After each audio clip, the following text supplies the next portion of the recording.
Standard 10th science chapter number 10 प्रकाश का परावर्तन एवं अपवर्तन। इस वीडियो में मैं आपके लिए स्वाध्याय के प्रश्न लेकर आया हूँ। प्रश्न नंबर 17, 15 सेमी फोकस दूरी के एक अवतल दर्पण का उपयोग करके हम किसी बिंब यानी वस्तु का सीधा प्रतिबिंब बनाना चाहते हैं, तो बिंब का दर्पण से दूरी का परिसर यानी रेंज क्या होना चाहिए, प्रतिबिंब की प्रकृति कैसी है, प्रतिबिंब बिंब से बड़ा है अथवा छोटा, इस स्थिति में प्रतिबिंब बनाने का एक किरण आरेख बनाइए।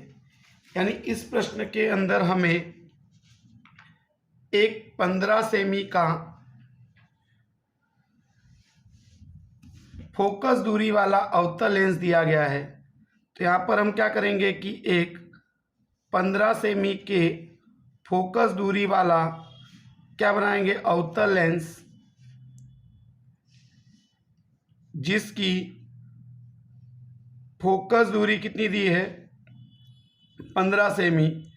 तो ये हमारा ध्रुव हो गया, ये हमारा मुख्य अक्ष, और यहाँ पर ये हो जाएगा हमारा एफ यानी मुख्य फोकस, और ये वक्रता केंद्र सी।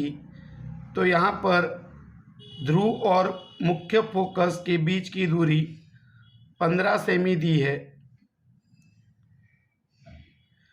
अब कह रहा है कि वस्तु का सीधा प्रतिबिंब बनना चाहिए। तो वस्तु का सीधा प्रतिबिंब तब बनेगा जब हम वस्तु को ध्रुव और मुख्य फोकस के बीच में रखेंगे तब। तो हमने वस्तु को ध्रुव और मुख्य फोकस के कहाँ रख दिया, बीच में। अब क्या करेंगे कि इस वस्तु के ए बिंदु में से अवतल दर्पण पर दो किरण आपतित करेंगे, एक वक्रता केंद्र से गुजरे और ए से गुजरकर दर्पण पर आपतित हो, और एक ए बिंदु में से ध्रुव पर कुछ अंश का कोण बनाए, ऐसी किरण आपतित करेंगे। अब दोनों आपतित किरणों का अवतल दर्पण के द्वारा क्या होगा, परावर्तन। तो जो वक्रता केंद्र में से आई है उसका जब परावर्तन होगा तो वो उसी मार्ग पर यानी वक्रता केंद्र में से ही वापस लौटेगी, लेकिन जो ध्रुव पर कुछ अंश का कोण बना रही है, जब उसका परावर्तन होगा तो उतने ही कोण पर परावर्तन होगा जितने पर वो आपतित हुई है। तो दोनों परावर्तित किरणें एक दूसरे को अवतल दर्पण के सामने नहीं काटती है, तो हम पीछे बढ़ाएंगे, एक दूसरे को जहाँ काटे वहाँ पर वस्तु के ए बिंदु का प्रतिबिंब बनेगा ए डैश। यहाँ से लंब डालेंगे, जहाँ पर मुख्य अक्ष को स्पर्श करेगा वहाँ पर लिखेंगे बी डैश। तो यहाँ पर वस्तु का प्रतिबिंब ए डैश और बी डैश बनता है। अब हमको वस्तु की रेंज बतानी है, तो वस्तु की रेंज देखो यहाँ पर P और F के बीच में रखा है, और P और F के बीच की दूरी 15 सेमी है। यानी वस्तु को हमको 15 सेमी से कम अंतर पर रखेंगे तभी वस्तु का सीधा प्रतिबिंब बनेगा। तो यहाँ पर वस्तु की रेंज आएगी 15 सेमी से कम, यानी कि ध्रुव और मुख्य फोकस के बीच में। दूसरी बात पूछ रहा है कि प्रतिबिंब की प्रकृति कैसी होगी, तो प्रतिबिंब दर्पण के पीछे बन रहा है, इसलिए प्रतिबिंब आभासी होगा और सीधा होगा।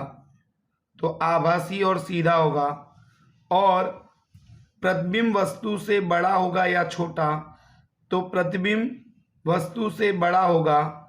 तो यहाँ पर हमको किरण आरेख का उपयोग करके इस प्रश्न का उत्तर देना है। तो हम इस प्रकार से किरण आरेख बनाएंगे और उसका उत्तर लिखेंगे। अगला 18वां प्रश्न है, निम्न स्थितियों में प्रयुक्त दर्पण का प्रकार बताइए। यानी कि यहाँ पर निम्न स्थिति में जिस दर्पण का उपयोग होता है उस दर्पण का हमको प्रकार बताना है। तो यहाँ पर देखिए हमको 3 परिस्थितियाँ दी गई है। एक कह रहा है कि किसी कार का अग्रदीप यानी हेडलाइट, तो कार का अग्रदीप यानी हेडलाइट अवतल दर्पण से बनता है। तो यहाँ पर लिखेंगे अवतल दर्पण। दूसरा बी नंबर का प्रश्न है, किसी वाहन का पार्श्व दर्पण जो पश्च दृश्य देखने के लिए उपयोगी है। तो किसी वाहन का पार्श्व दर्पण जिसका पश्च दृश्य यानी पीछे का दृश्य देखने के लिए उपयोग किया जाता है, तो वो दर्पण आएगा उत्तल दर्पण। तो वो दर्पण आएगा उत्तल दर्पण। सी सौर भट्ठी, सौर भट्ठी में हम अवतल दर्पण का उपयोग करते हैं। तो यहाँ पर निम्न परिस्थितियों में प्रयुक्त दर्पण का प्रकार बताना है। तो यहाँ पर आएगा ए किसी कार का अग्रदीप यानी हेडलाइट अवतल दर्पण से बनाते हैं। बी किसी वाहन का पार्श्व दर्पण यानी कि पश्च दृश्य देखने के लिए जो दर्पण का उपयोग होता है वाहनों में, उसके लिए हम उत्तल दर्पण का उपयोग करेंगे। सी सौर भट्ठी, सौर भट्ठी को हम अवतल दर्पण से बनाएंगे। प्रश्न नंबर 19, किसी उत्तल लेंस का आधा भाग काले कागज से ढक दिया जाता है।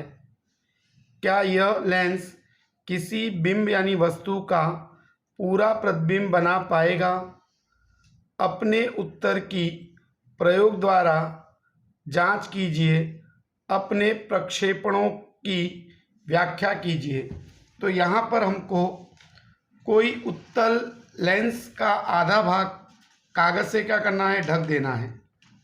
अब ढक देने के बाद वो वस्तु का पूरा प्रतिबिंब बनाएगा या नहीं बनाएगा, ये हमें बताना है।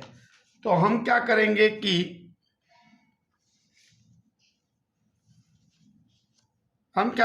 एक उत्तल लेंस लेंगे। तो ये उत्तल लेंस है और ये हो जाएगा हमारा मुख्य अक्ष। तो ये हो गया हमारा मुख्य अक्ष।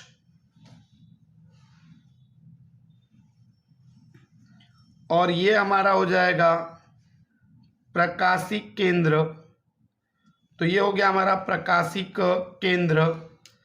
अब क्या होगा कि ये हो जाएगा हमारा F1, ये हो जाएगा 2F1, क्योंकि लेंस में वक्रता केंद्र को 2F1 से लिखते हैं। अब यहाँ पर हमारा हो जाएगा F2 और ये हो जाएगा 2F2। अब यहाँ पर हमको क्या करना है कि लेंस का आधा भाग काले कागज से ढक देना है। तो ये आधा भाग हम क्या करेंगे, काले कागज से ढक देंगे। अब क्या करते हैं कि इस उत्तल लेंस के सामने वस्तु को रखते हैं। ए और बी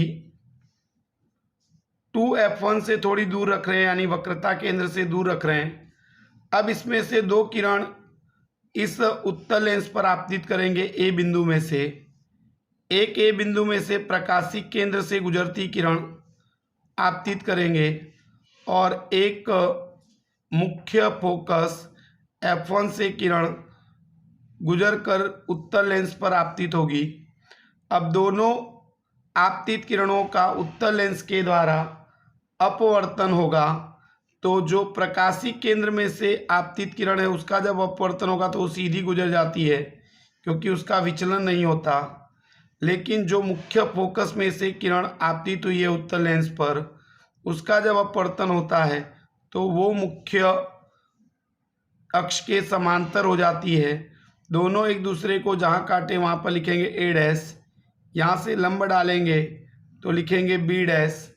तो यहाँ पर जो प्रतिबिंब है वो वस्तु का पूरा प्रतिबिंब बन रहा है और यहाँ पर 2F1 यानी वक्रता केंद्र से हमने दूर यानी परे वस्तु रखी है तो उसका प्रतिबिंब पूरा का पूरा प्रतिबिंब F2 और 2F2 के बीच बन रहा है, यानी मुख्य फोकस और वक्रता केंद्र के बीच बन रहा है। तो इसका मतलब ये होता है कि लेंस का छोटा सा भाग भी पूरे लेंस का काम करता है।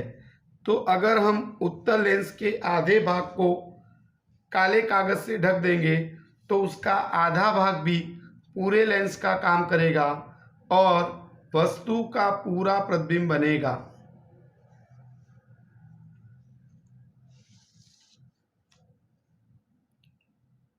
बीसवां प्रश्न है, एक समतल दर्पण द्वारा उत्पन्न आवर्धन +1 है, इसका क्या अर्थ है? यानी एक समतल दर्पण द्वारा उत्पन्न आवर्धन का मान +1 है, इसका क्या अर्थ है? तो यहाँ पर देखिए कि समतल दर्पण का आवर्धन यानी m का मान +1 दिया है।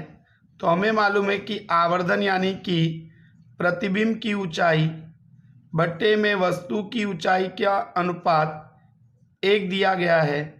अब यहाँ पर हम क्रॉस मल्टीप्लाई करेंगे तो h डैश बराबर हो जाएगा h।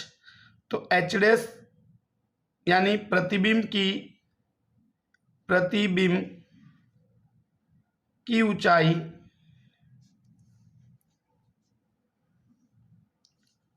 बराबर h यानी वस्तु की ऊंचाई, तो वस्तु की ऊंचाई हो जाएगी। तो यहाँ पर समतल दर्पण के लिए आवर्धन का मान +1 दिया था, इसका अर्थ ये होगा कि समतल दर्पण का आवर्धन +1 होगा तो प्रतिबिंब की ऊंचाई और वस्तु की ऊंचाई समान होगी, यानी प्रतिबिंब वस्तु की ऊंचाई जितना बनेगा। ऐसे भी हमें मालूम है कि अगर m का मान >1 है तो प्रतिबिंब वस्तु से बड़ा बनता है, प्रतिबिंब वस्तु से बड़ा बनता है। लेकिन अगर m < 1 है तो प्रतिबिंब वस्तु से छोटा बनता है,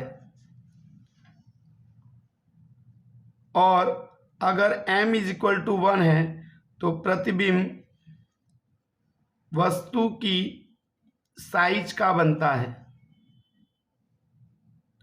तो यहाँ हमें याद रखना है कि समतल दर्पण के लिए आवर्धन का मान 1 दिया था, इसका अर्थ ये होगा कि प्रतिबिंब की ऊंचाई और वस्तु की ऊंचाई समान होगी, यानी कि प्रतिबिंब वस्तु की ऊंचाई जितना बनेगा, क्योंकि m बराबर 1 यानी कि h डैश अपॉन h बराबर 1, क्रॉस मल्टीप्लाई करेंगे तो h डैश बराबर h आ जाएगा, यानी प्रतिबिंब की ऊंचाई बराबर वस्तु की ऊंचाई हो जाएगी। तो दोनों समान ऊंचाई का होगा, इसलिए समतल दर्पण से जो प्रतिबिंब बनता है वो वस्तु की ऊंचाई जितना ही बनता है। तो अगर आपको मेरा ये वीडियो पसंद आया हो, मेरी समझाने की जो कला है वो आपको समझ में आई हो, तो मेरे वीडियो को लाइक कीजिए, ज़्यादा से ज़्यादा विद्यार्थियों को शेयर कीजिए जिससे इसका लाभ उन्हें मिले, और मेरी चैनल को सब्सक्राइब कीजिए और वीडियो पर अच्छे अच्छे कमेंट लिखिए। Thank you.